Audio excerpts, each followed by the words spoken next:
Except the 39-year-old female we anticipate potentially being released later today. She's the one that had a wrist, forearm wound, and a back wound. The possibility that she may be released today. The other ones are all still in the hospital, two of which are critical. The other ones are stable. So that's probably the most important update, is that no one's worsened. The young child that had the head wound, he's made amazing progress. I saw him yesterday, and the father, they're reeling would be an understatement. That poor family went through things that no family should ever have to face. You've got a family of 4 and 3 are in the hospital. But the beauty sometimes of youth is they've got strength and resilience in their little bodies, and he seems to be doing well, but there's still a lot of challenges ahead.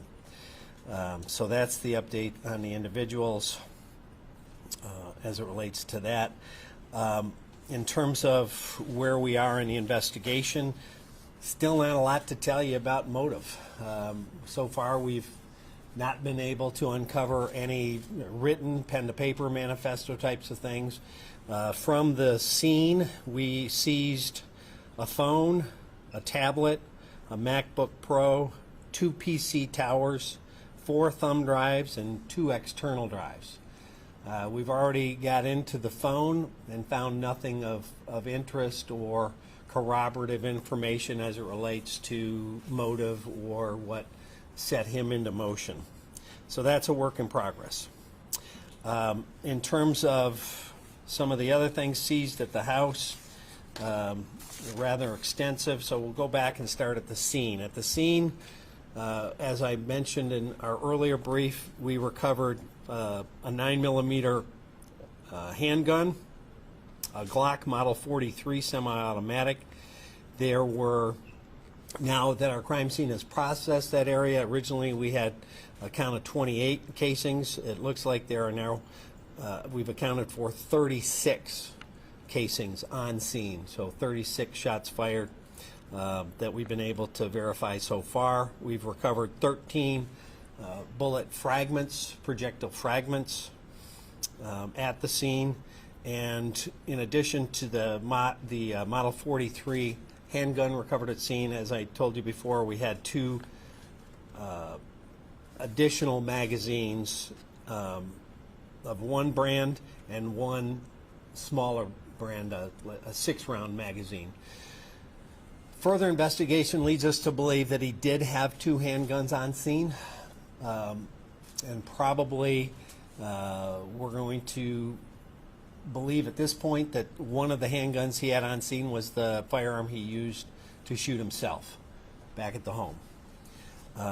So recovered at the home, we recovered 1 Glock 19 semi-automatic handgun, a Sears Model 3030 rifle, a Mossberg 410 bolt-action shotgun, a Spikes Tactical AR Model multi-cal 223 rifle. That was the picture that I showed from our drone. That picture that I showed at the press conference earlier was a drone shot when our drone made entry into the home. That was on the kitchen table. We have a Browning lever-action 22 rifle, Marlin bolt-action 22 rifle, a Remington 243 bolt-action rifle, a Winchester 12-gauge pump, a Mossberg 22 caliber bolt-action, a Western Field 410 pump-action shotgun, a Glock 19, as I said, we believe, already I mentioned that, a 22 caliber Rough Rider single pistol. So that's what we're in the process. In terms of ownership or acquisition, we don't have all of those run down. We do know that the weapon at scene, I believe, was purchased in 2015. Legally by him. We're working, the investigative direction on the other weapons from the home to determine, acquisition dates and who owns them, etc. So it checks off the devices, the guns.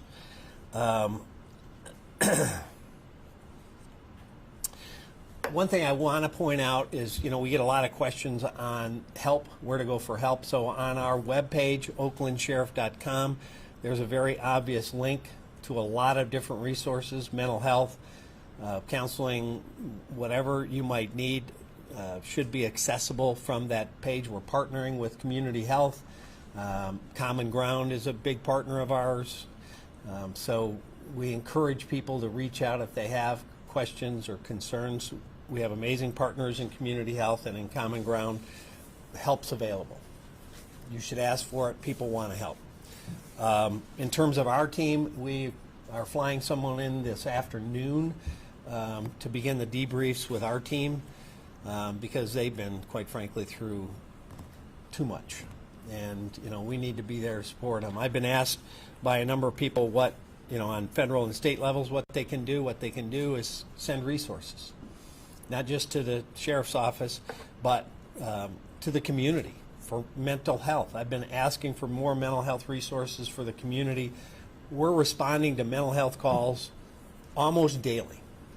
We're responding to numerous calls a week where someone has gone off into the woods or disappeared with suicidal iterations. We literally have, during searches for people in mental health crisis, found an individual that was putting a rope around his neck to hang himself in a tree and interrupted that. It is an everyday thing in our communities across this country. There needs to be more focus on mental health for the community, more mental health resources, and a wider continuum of care, both inpatient and outpatient. It's not there. Our mental health community is struggling, and as a result, our community is struggling. Secondly, within the agencies, I have one full-time peer-to-peer person, and I have that position because I eliminated another position to create it. Law enforcement and public safety need more mental health peer-to-peer resources in their agencies. The last 2 years, police officer line-of-duty deaths have been through the roof. And the number that has exceeded that number is officers taking their own lives. So we need help. So everybody in Washington or in Lansing that's asking what they can do to help, that's what they can do. We could use resources in peer-to-peer programs, mental health resources for the community, co-responder programs that we're utilizing every day to try to save lives and get people into treatment, and then a continuum of services. I can't bang the drum enough about mental health. And I raise it because it appears we don't have a lot of information about this individual yet, but it appears he had been musing about different things, saying, shut your phone off, we're being watched, they are listening to us, walking around the house with weapons, talking about them listening to him, and talking about how the government was tracking them. Clearly, it appears to me, as a layperson, he's had some mental health things going on, and at this point we still have no information that was brought to anyone's attention. So that's the other message. If you know someone that's struggling, try to get help. Loop in people. Talk to a mental health professional or your local public safety so that they're aware and can maybe get you some resources or direct you. Because every one of these things that I've studied, and I've studied them for over 25 years, when you're talking about mass casualty incidents, going all the way back to Columbine, someone saw something and it wasn't robustly shared. Someone heard something. Someone is almost always in a position to know and see something, and it doesn't get shared in a complete circle that includes public safety and mental health professionals. That's how we get in front of these things. There'll be a lot of people talking about the solutions. That's the solution that we see from public safety. Someone sees something, someone hears something, and we don't connect those dots and work together to get in front of it before a tragedy happens. I've had some questions about our live 911 and our drone entering. Happy to answer any questions about that. I think I've covered most of the questions I've been getting from the media. And let me just check my checklist to make sure. I don't see anything else. Questions? Yes? Sheriff, Andrea from the Detroit Free Press. Can you please go over the guns used? And did you have like a tally of, or not used, sorry, the guns recovered from the home? And do you have like a tally of how many guns there were? Well, I just read them off, so I would. One at the scene, and 1, 2, 3, 4, 5, 6, 7, 8, 10. At least 11 at the home. Did you say he had 2 at the scene? Sorry? Did you say he had 2 at the scene, 2 handguns? Our investigation leads us to believe now that he had one that he left at the scene and one he took with him. Oh, you didn't recover that. You left it. Gotcha. He left one at the scene. Now we're hearing and looking at different things. It appears that he had 2 at the scene but took one with him. Yes? Sheriff Ed White from the Associated Press. Can you elaborate on the mental health aspect of this gentleman? First, a couple questions. First, have you been able to talk to his mother? And then also, you mentioned shut the phone off, talking about how the government was tracking him. Can you elaborate a little bit about what you're talking about? Were those things that you saw on his devices? No, that we had heard from family members, but we have not been able to get anything more, and we have not been able to communicate any more with his mother, who lived with him. She was out of state, and it's my understanding at this point she's retained counsel. So when you say it appears he had some private struggles, I mean, what are you basing that on? The comment from the family member that he was talking about, they are listening to us, they are watching us, turn off your phone, things like that. I mean, and walking around the house with a handgun in his hand, talking like that. Oh, that's what he was saying. Correct. Did he work at all? I am not sure if we know any employment history or any of that yet. Obviously, there's a lot of moving parts still, and what I'm telling you is what we believe we know at this point. It's all subject to change because, you know, it changes rapidly in these situations. Sure. Andres Gutierrez with CBS Detroit. Can you just talk about the red flag laws that are in place that if a loved one does have concerns about a person's mental health, how easy is it to go to the court and say, walk them through the system to just explain to people out there what the system is in place to remove the weapons from Yeah, I mean, if there's a mental health crisis going on, there are steps and processes. You know, bring it to the attention of your local law enforcement agency. There are laws in place that allow us, and we have utilized, to go recover weapons from an individual that's in mental health crisis. I mean, we have been very involved in that, and that's something that when we see someone in crisis, that it gives us a chance to make that situation safe, why that person gets treatment or why that situation is resolved. Is it a process where someone can walk into the court and it can be done within 24 hours? I mean, how quickly can those weapons be removed? It depends on the circumstances in terms of the totality of that within the 24 hours. You know, I can't put a specific timeline on it because it depends on each case. But I can tell you, if there's a crisis, involve public safety, involve mental health professionals immediately, sooner than later, would be my suggestion. Sheriff, can you walk us through the GoFundMe scam and reiterate your message to the viewers who may be watching about what you want to them? Yeah, so the question was about GoFundMe scams. We were made aware of a GoFundMe account that had a purported victim that was absolutely a false name and wasn't a victim. We investigated that. Our investigators made contact with GoFundMe. That site was shut down. The money had never been dispersed to the scammer and was returned to the donors.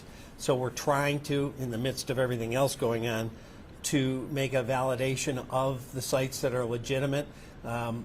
Probably what we'll do is I'll have our PIO, Steve, send out a list of what we've been able to verify to all of you and put it on our social media. You know, I mean, obviously there's a lot of well-intentioned people out there, but we want to make sure that they're actually either representing a victim or the victims are aware of it and they're not just scammers that are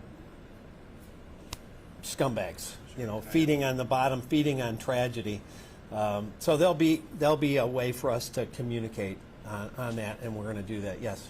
I think the Oakland Press, and the shooter lived in Shelby Township, which is in Macomb County.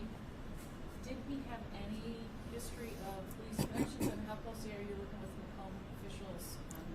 Yeah, our partners, Shelby Township, were very much involved on scene. They've been awesome. All of our partners, our federal partners, you know, the ATF helped us with the E-trace on the weapon. You know, Troy, I can't go deeply enough. Our fire department from Rochester Hills, all of our partners have been great. In terms of his contacts, we have no information on any contacts that he had with law enforcement, no arrests, no criminal history. I think someone told me the last time he had any contact with law enforcement was like 2016 for a traffic ticket. Yes. Did he drive his mom's car to that? I'm sorry? He drove his mom's car to the scene, correct? That white car, was that his mom's car? And the second is lacking of a motive. How often do you find a motive in things like this? I mean, obviously everybody has a motive, but how often does law enforcement determine one? Maybe you won't find one. There won't be anything.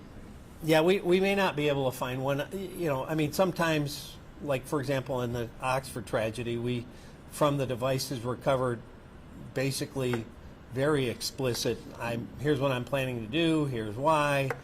I'm actually looking forward to it. You know, a kind of manifesto oftentimes presents itself when people do this. We may not find anything like that. That's part of why we're examining devices to determine if there were anything that could connect those dots. I mean, obviously the first question people have is why?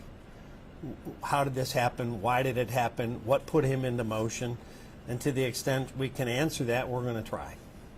Sheriff, following up on the red flag topic that was brought up, in conversations that your investigators may have had with family members, did that come up at all? Were they aware of that law, and did that even enter their mind that maybe they should talk to someone about this gentleman?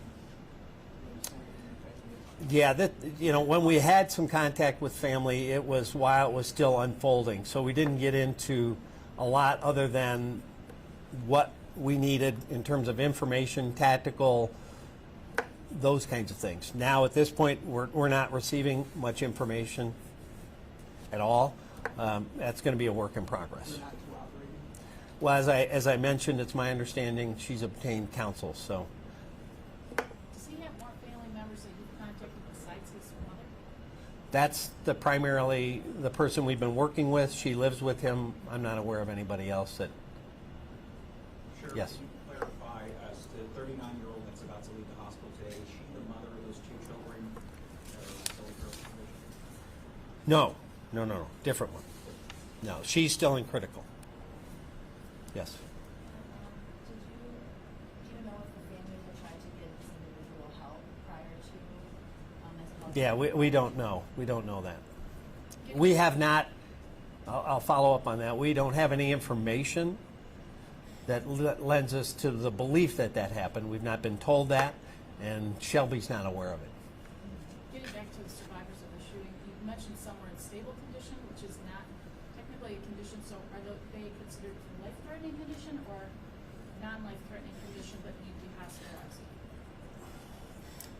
You know, I hate to get too deep into specific conditions, but I can tell you that, you know, at this point, we don't think anyone's in immediate peril of passing, but I don't know that medically has been determined, and that can change on a dime if, you know, there's internal hemorrhaging or some other things.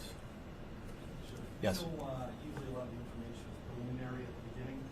Can you speak on how the number of shots fired changes like that? Well, what happened was early we had recovered a certain number of casings, and with a much more detailed search of the scene, including a dog that was brought to the scene that's specifically trained to look for components of fired weapons, casings or fragments, more were discovered. He emptied all three of the mags at the time, right? All three of the mags were empty. Sadly, unfortunately, this is not the first time we've seen shooting like this in the county. With people potentially concerned, I mean, what would you say to them about safety moving forward?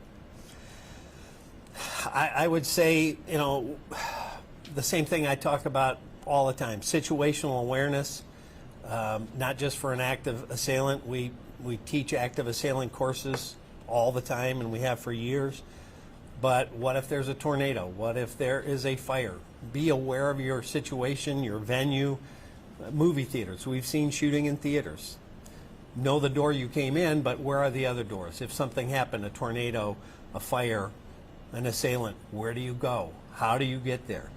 Think that through a bit. The same is true when you're at outings. I mean, I hate to say that, but that's the world in which we live. And having a plan is, as I said, it's kind of like buying homeowners insurance. You don't anticipate your house is going to burn down, but you think about it, you shop it, you purchase it, you put it in a file drawer, now you're prepared. So all of us in public safety kind of have that checklist. As we get out, we kind of check our surroundings. Something happens, here's where I'm going to go, here's what I'm going to do. I hate to say it, but that's what I preach. Everyone needs to be situationally aware. You've got a lot of events that are community gatherings, not just splash pads, community pools. There's all these Juneteenth gatherings going on. Is there any sort of leveling up here of security? Are you rethinking Rochester Hills security as you move forward? Because they're in 4th of July is coming up, and Yeah, so Rochester Hills, Oxford, super safe communities. I mean, they're lovely communities. They wouldn't come to the top of anyone's list about this going to happen there. So all I can tell you is that terrible things can happen in amazing communities. I remember we worked a case where a woman was kidnapped and murdered from downtown Birmingham, across the street from the police station, if you remember that case. So terrible things can happen anywhere. Situational awareness. Have your own thoughts in mind of what to do if a problem arises. Are we, very much vigilant? Yes. And, that's part of what we are talking to our county commissioners, our county executive, our state legislature, and our federal government. We need resources to train and equip our people to deal with those situations. I mean, part of what we're thinking all the time is what's the worst thing that could happen? How do we prevent it if possible and mitigate it if we can? So to your point, yeah, parades, big concern for us. Dream Cruise. There's no sleep that happens leading up to the Dream Cruise. You've got 13 miles of unsecured, almost 1 million people out in the public. So, we're doing a lot of things at all of those events, at festivals, at parades. We're doing Overwatch with our helicopters. But we need resources to be able to do more of it. You saw in Highland Park, Illinois, I believe was the city, where they had a parade, and a guy was on a rooftop and opened fire on the parade. How do you deal with that? We have ways. We have trained, but you have to have the resources and the training. And we're upping our game constantly, and we're getting more and more requests. The county sheriff's office here is getting inundated, is probably the best word, with requests from local communities to support their parades, their festivals, their events, and we're doing it every time we can. Sheriff, now you guys trained for that. Looks like that carried out pretty well, and as best as it can. Can you talk a little bit about that? How you deployed? You got there quickly. You were able to get to the trailer park, Yep. contain this guy. Can you talk a little bit about the Yeah. tactical way this went down? Yeah, I'm, again, super proud of our people in every one of these situations we've had in terms of how they get there. The amazing thing to me, quite frankly, is we don't have more accidents. I mean, whether it was going to Oxford or people coming to this scene, they're going all out. And, I hold my breath that everybody gets there safely and no one gets hurt in that response, but they go, and they go 100% to get there quickly and do what they can to rush towards that danger. Because it's our belief, whether it's Oxford or elsewhere, if they're shooting at us or they're looking at us or they're hearing us, now they're no longer focused on innocent victims. And, that goes back to the discussion we had, prior to Oxford and after Oxford. Our training is go to the threat and take the threat on, whether you're alone or whether you're in a group. And if you're not up to that job, then this job is not for you now, because that's the world in which we live. We will not be a Parkland. We will not be a Uvalde. You have to go in, even if you're alone. And that's what our people have done every time a crisis has happened. And we try to upgrade our capabilities, again, to prevent first and mitigate second. So in this case, we were in mitigation. It had already started. And thankfully, because we had layered in newer technology called Live 911, one of our sergeants at the Rochester Hills substation heard the actual 911 call before it went out over dispatch, and immediately self-deployed there and was there between a minute and 2 minutes, and on scene with, to stop the threat. Now, that threat had already fled, but had that threat not, I'm confident that sergeant would have engaged that threat. And everybody else that was coming would have engaged that threat. That's what we trained to do. And then, again, great police work to spot that weapon, immediately think, maybe we can get some investigative lead from this. They ran that weapon, got an address. They had a description of a car, no plate, got to that address and saw a car that matched that description. 2 and 2 is an even 4 in this case. Obviously, they set a perimeter, a hard perimeter very quickly, and we knew that he was in the house. So, I don't know if there was a second chapter. I've been asked that a lot. But given that the AR was on the kitchen table and he had more weapons in the house, it wouldn't surprise me that he had a next step. Go someplace else or engage us in a gun battle. And thankfully, neither of those occurred because he was contained and he didn't have that opportunity. And did you say he owned all those firearms, or did you say you're now looking at the provenance? Those firearms were there. We don't have information on the ownership yet. Is there a limit to the number of guns that one person can legally have? No. There's a certain limit to how many you can buy in 1 year before you become recognized and required to be a dealer. But you can own firearms if you have no criminal history and there's no evidence of mental health.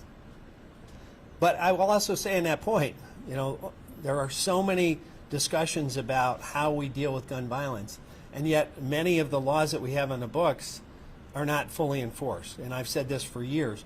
On the federal level, when you go into a gun store and attempt to make a purchase, in the NICS system does a background check,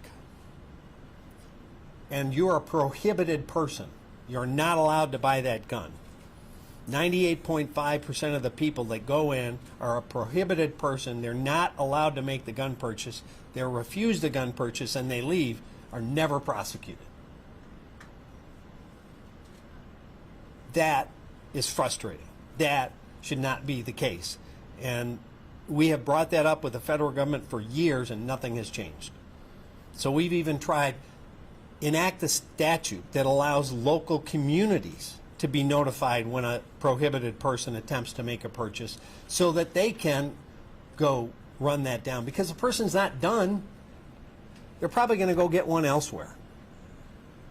And so there's so many of these layers that we could do, we could all agree on. But it seems every time there's a tragedy, people go to their corners and then start throwing rocks at each other, rather than all of these things that are very obvious and could make a big difference in what we see every day in violence in our community. If Yes. someone's prosecuted for attempting to buy a gun when they're prohibited, what's the worst thing that can happen to them? That's a felony. If you're a prohibited person, you can be criminally charged and nothing happens. And again, if you go in and you're a prohibited person and you attempt to buy a gun and nothing happens, you're not going to be done. And if you're already a prohibited person, why are you trying to buy a gun? Chief, can we talk about the technology used? I mean, Live 911 played a pretty big role in making sure you guys got there quickly. And also the drones that you guys see inside the house. How much of a difference is that? Drones and Live 911, new technology can save lives, without question. And that's why we pushed Live 911 into our operations, because I had seen its potential. That, call takers are inundated. We're overwhelmed with calls with the crisis, and they've got to get a lot of specific information. And sometimes in that first 30 seconds, just having an address and hearing what's going on, you can start heading there, and the response time can be greatly improved. So seconds matter when people are in a life and death situation. So that's why, we have pushed Live 911 into our operations. And then when you marry it with other technology like the drone use at the scene, I didn't want to send we have an amazing SWAT team. They do great work. But I don't want to send them in to a home without them having an idea what they're facing. You know, is he barricaded in a corner? What kind of weapon systems does he have? Has he booby-trapped anything? We don't know any of that. And if we have someone contained and there's no hostage, we can slow it down and go, okay, let's try to get information. Drones allow us to have that intel, to have that insight before we commit our people, which are very precious to me, to a life and death situation. And we can even layer those technologies together. We've been operating DFR, drones as first responders, in different communities as a pilot with amazing results. We've actually caught homicide suspects fleeing homicides using our drones that had gotten away from resources on the ground. And I think that, you know, the applications are amazing in terms of how we can save lives, how we can make a difference. Can I make one comment? Just wanted to thank you, Sheriff. Ryan Burnett, Mayor of the City of Rochester Hills. You asked a question earlier about, unfortunately, some people take advantage of the situation and set up fake accounts to do harm to communities trying to do good. The city this morning set up a GoFundMe through our partner, the Community Foundation of Greater Rochester. So 2 that have been scrubbed by the Sheriff's Department that specifically assist 2 families impacted. But if the community wants to respond and support, the city is providing a safe space to do that on the city's website through a city-sponsored GoFundMe run by the Community Foundation of Greater Rochester. I don't believe the incident will define our community. I believe our response will, and this is the way the community can respond. I'm so sorry. Can I just ask you, is there any special meaning with the ribbon that you have on right now? Yeah, this is these are the colors of our city. Our city council members put this together. We had 2 vigils last night, passed these out, just a way to remember the situation and those victims that are still fighting. I saw another question before that. Nope. Peg, did you have another one? Yeah, I did want to ask, just, I know the splash pad is closed indefinitely at this point. As I understand it, is that correct? What the splash pad, in terms of reopening, once we've turned it over to the city, will be up to the city. I don't know. Correct. Yes. I have a question for Mayor Barnett. I know next week you guys will be hosting the Festival of the Hills, your annual fireworks show. Will this have any impact on that going on, or how will you move forward? Yeah, great question. Obviously, we will consult the Sheriff's Department.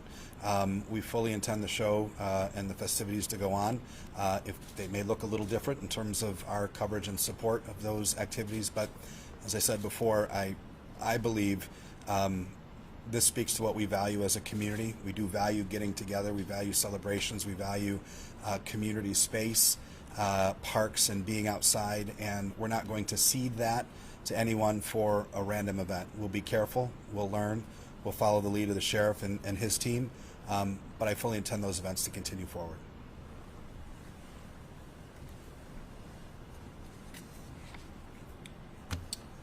Other questions? Sheriff, we have a situation of a 17-year-old possibly drowned at Camp Dearborn. Do you have any preliminary information on that incident happening now? Our strike team and our dive team are on scene. I'm not sure what the status is, so I don't have an update as yet. I got text on the way into this meeting. Unfortunately, that's the world we live in. There's another emergency around the corner. We're obviously going to do everything we can to save a person if possible and definitely recover if not. Sure, just one quick final for me. As far as any information that your investigators received about this gentleman, it was from his mother before she stopped cooperating, not any other relatives, just her? Correct. And I wouldn't characterize it as stop cooperating, but she got a lawyer and we're not communicating directly at this point. Correct? Thank you very much. Thank you.